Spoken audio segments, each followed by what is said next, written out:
All right, today we're here at FTD Customs and we're going to show you the simple way to install your tire pressure sensor into our wheels. We have the Harley Tire Pressure Sensor. It comes like this. First of all, this piece, throw away. You do not need it. You do not need this piece. This is the only thing that you need. And it comes, when you get our kit, it simply comes with the bolt and screw you need.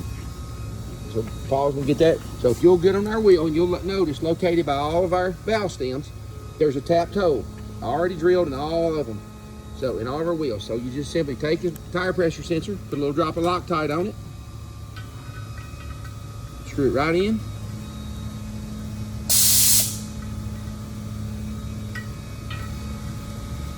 And there it is. There's the stock valve stem that we send with it, and this.